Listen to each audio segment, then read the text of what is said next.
kailangan umaksyon na. It takes the president to really stop or end impunity in the Philippines. To emphasize the continuing attack against journalists and the prevalent culture of impunity that continues to exist after the Maguindanao Massacre, the National Union of Journalists of the Philippines, or NUJP, with other media organizations held a funeral march on Friday that assembled at the Welcome Rotunda in Quezon City. The funeral march marked the third anniversary of the Maguindanao Massacre, which is deemed to be the single most violent attack against journalists and media practitioners in recent years.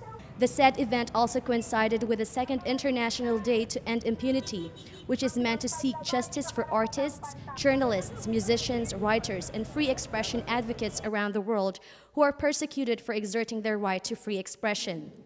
The march was participated by members of different media groups and families of slain victims who carried mock coffins bearing the names of their loved ones. Mike Doby, a consultant of the International Federation of Journalists, expressed his disappointment regarding the slow progress of the Maguindanao Massacre cases. I think the impression we have now with the third anniversary is one of disappointment.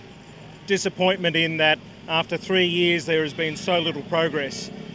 We have 153 journalists who've been killed since 1986.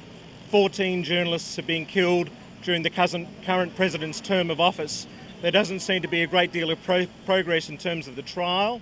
There doesn't seem to be much progress in capturing those people who are still at large.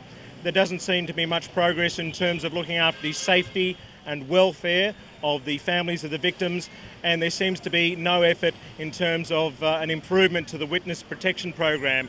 So all of that combined together, this third anniversary is one of great disappointment at the inaction by the government, and we call on the government to improve its activities, step up and make sure that this culture of impunity comes to an end once and for all in the Philippines. The Maguindanao Massacre occurred on the morning of November 23, 2009 in the town of Ampatuan in Maguindanao, which killed 58 people, 34 of which were journalists. 1,000 days after the massacre, 99 of the 197 suspects have remained free, and among the other media cases, only 10 ended in conviction, and no mastermind has ever been convicted. For ICN TV News, Donna Monserina reporting.